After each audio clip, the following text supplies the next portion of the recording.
Assalamualaikum warahmatullahi wabarakatuh.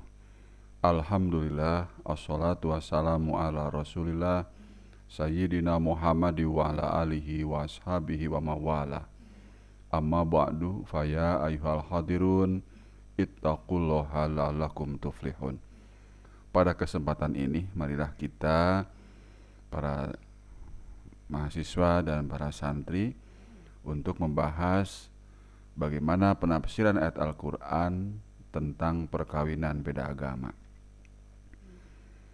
Ketentuan perkawinan antara orang yang berbeda agama, yakni antara seorang muslim dengan non-muslim, secara eksplisit terdapat dalam surah Al-Baqarah ayat ke-221 yang berbunyi, wala tankihul musyrikati hatta yu'min wala amatum mu'minatun khairum min musyrikatin walau a'jabatkum wala tunkihul musyrikina hatta yu'minu. Dan janganlah kamu nikahi wanita-wanita musyrik sebelum mereka beriman.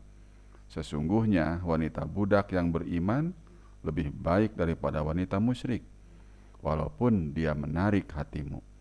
Dan janganlah kamu menikahkan orang-orang atau laki-laki musyrik dengan wanita-wanita beriman sebelum mereka beriman. Dalam ayat lain disebutkan, wal muhsonatu minal mu'minati wal muhsonatu minal ladzina utul kitaba min qablikum. Dan dihalalkan mengawini wanita-wanita yang menjaga kehormatan di antara wanita-wanita beriman, dan wanita-wanita yang menjaga kehormatan di antara orang-orang yang diberi ahli kitab sebelum kamu. Quran Surah Al-Ma'idah ayat ke-5. Dua ayat di atas berisi tentang ketentuan hukum perkawinan antara seorang muslim dengan non-muslim. Perkawinan tersebut sebenarnya dapat dibagi menjadi dua jenis perkawinan, yaitu perkawinan yang dibolehkan, yaitu mubah, dan perkawinan yang tidak boleh dilakukan atau haram. Berkaitan dengan istilah non-muslim itu sendiri, terdapat dua kelompok yang berbeda, yaitu non-muslim ahli kitab dan non-muslim musyrik atau non-ahli kitab. Meskipun dalam ayat-ayat tersebut di atas sudah terdapat ketentuan hukum mengenai perkawinan muslim dengan non-muslim, tetapi di kalangan umat Islam terdapat perbedaan penafsiran terhadap ayat tersebut, yaitu tentang boleh tidaknya perkawinan antar pemeluk agama yang berbeda itu, muslim dengan non-muslim. Perbedaan penafsiran itu hingga sekarang masih terus terjadi. Pendapat yang menolak adanya perkawinan beda agama antara lain kelompok Syiah Rafidah. Kelompok ini secara tegas melarang terjadinya perkawinan antara orang Islam dengan non-muslim tanpa membedakan apakah dari pemeluk Islam itu laki-laki atau perempuan, dan tanpa membedakan pula apakah non-muslim itu ahli kitab atau non-ahli kitab. Perkawinan antara muslim dengan non-muslim menurut kelompok Syiah Rafidah dilarang secara mutlak. Ini menurut Ibnu Taimiyah dalam kitabnya Al-Fatawa Al-Kubra jilid 2 Beirut Darul Ma'rifah tanpa tahun halaman 181. Abdullah ibnu Umar sangat membenci terjadinya perkawinan antara seorang muslim dengan non-muslim, baik ahli kitab maupun non-ahli kitab. Berkaitan dengan perkawinan seorang muslim dengan orang Nasrani, ia pernah mengatakan bahwa kaum Nasrani telah melakukan kemusyrikan, dan tidak ada kemusyrikan yang lebih besar daripada orang-orang yang mengatakan bahwa Tuhan adalah Isa bin Maryam. Al-Fatawa Karimiyah. Adapun pendapat yang membolehkan perkawinan beda agama adalah antara lain Imam Syafi'i. Menurutnya, ahli kitab yang halal untuk dinikahi adalah wanita Yahudi dan Nasrani dari keturunan Bani Israel, karena agama Yahudi dan Nasrani dikhususkan bagi Bani Israel dan bukan untuk kaum yang lain. Nah, ini menurut Imam Asy-Syafi'i dalam kitab Ahkamul Quran, Beirut Darul Kutub Al-Ilmiyah 1975 halaman 187. Ulama lain yang senada dengan pendapat Asy-Syafi'i adalah menurutnya Ahlul Kitab selain Yahudi dan Nasrani mencakup juga penganut agama Majusi. Ahmad Ibnu Hambal lebih jauh menjelaskan bahwa Majusi adalah salah satu kelompok Ahlul Kitab, sehingga wanita-wanita Majusi boleh dinikahi oleh laki-laki Muslim. Demikian menurut Quraisy Shihab dalam Wawasan Al-Quran, Bandung Mijan 1997 halaman 367. Menurut Ibnu Taimiyah, dua ayat Al-Quran yang terkait dengan perkawinan beda agama di atas merupakan ketentuan yang pasti tentang perkawinan antar umat yang berbeda agama, antara muslim dengan non-muslim, sehingga seorang muslim tidak boleh menolak dan mengingkari ketentuan yang ada dalam dua ayat tersebut. Penolakan terhadap ketentuan hukum perkawinan yang sudah ditetapkan di dalam Al-Quran merupakan suatu tindakan yang salah, bahkan bid'ah. Demikian Quraisy Shihab dalam Wawasan Al-Quran, Bandung Mijan 1997 halaman 367. Meskipun Ibnu Taimiyah dengan tegas mengkritik dan menolak teologi dalam agama Yahudi dan Nasrani karena telah mengalami perubahan dari tauhid kepada syirik, dengan adanya anggapan mereka bahwa Tuhan Allah memiliki anak. Misalnya, orang-orang Yahudi mengatakan bahwa Uzair adalah anak Tuhan. Demikian juga orang-orang Nasrani yang mengatakan bahwa Isa adalah anak Tuhan. Demikian itu menurut Ibnu Taimiyah dalam Kitabun Nubuwah tanpa tahun Al-Maktabat Ar-Riyad Al-Hadifah halaman 17. Tetapi Ibnu Taimiyah tetap memasukkan orang-orang Yahudi dan Nasrani sebagai kelompok Ahlul Kitab, dan Ibnu Taimiyah menolak memasukkan mereka atau orang-orang Yahudi dan Nasrani ke dalam kelompok orang-orang musyrik. Sehingga berdasarkan ketentuan dua ayat di atas, maka perkawinan seorang laki-laki muslim dengan wanita Yahudi dan Nasrani atau Ahlul Kitab tetap diperbolehkan. Perbuatan syirik yang mereka lakukan tidak menjadikan keharaman bagi orang Islam untuk menikahi mereka.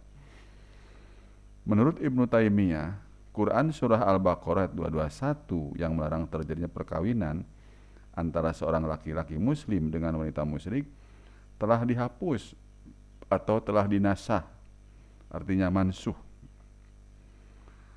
Teori nasah atau penghapusan hukum adalah suatu teori dalam ilmu usul, yaitu ilmu usul fikih, yang mengatakan bahwa suatu ketentuan nas yang lebih awal turunnya dihapus atau diganti dengan nas yang datang lebih akhir, karena antara kedua nas tersebut memberikan ketentuan hukum yang berbeda dalam persoalan yang sama.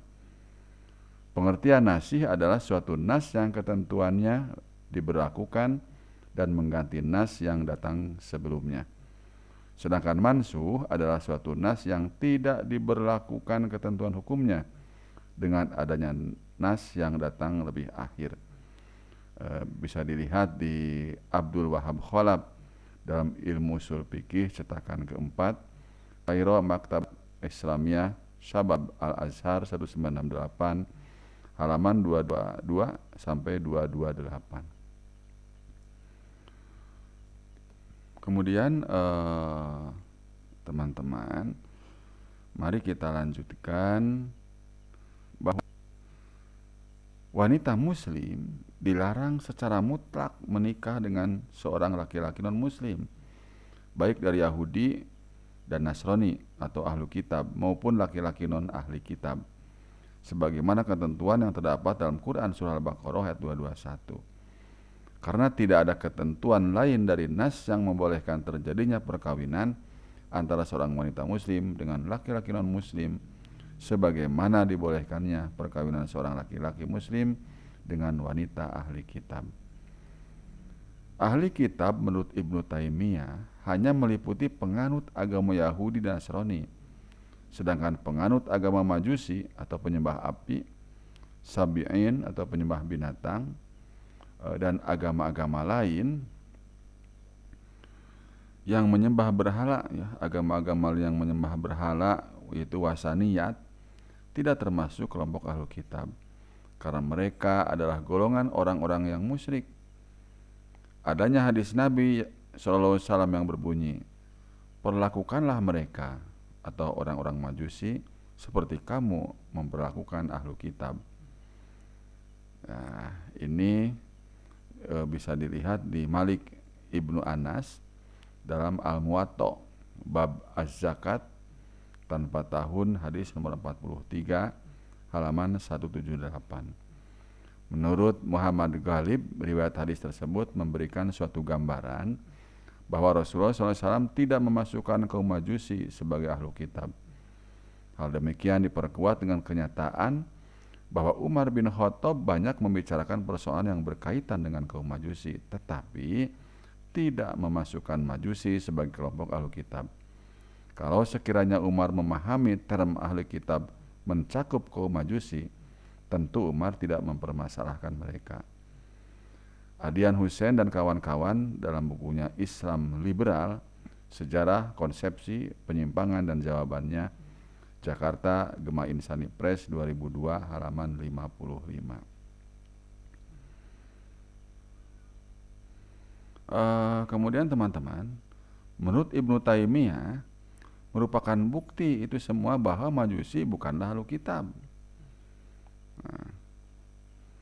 Agama Majusi merupakan suatu agama yang memiliki kitab yang disebut dengan Shibahul Kitab.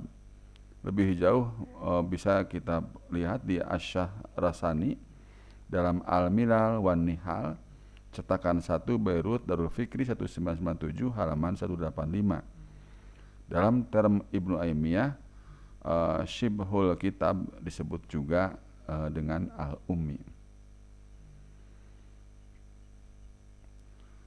Perintah Nabi Muhammad SAW dalam hadis tersebut ditujukan khusus dalam persoalan jizyah, bukan dalam persoalan perkawinan. Nah, ini Ibnu Taimiyah dalam Al-Fatawa juz 1 halaman 95, M. Arkonun dalam bukunya Rethinking Islam juga berpendapat seperti pendapat Ibnu Taimiyah. Ia mengatakan bahwa perlakuan yang sama terhadap Majusi seperti halnya terhadap ahlu kitab adalah khusus dalam persoalan jizyah, bukan dalam hal perkawinan. Itu dalam buku M. Arkonun, Rethinking Islam Amerika Westview 1984 halaman 71.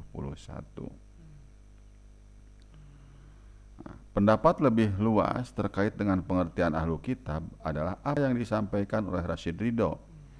Menurutnya, ahlu kitab tidak hanya mencakup penganut Yahudi dan Nasrani saja, tetapi juga mencakup penganut agama Sabi'in, Hindu, Buddha, agama Cina, dan Jepang.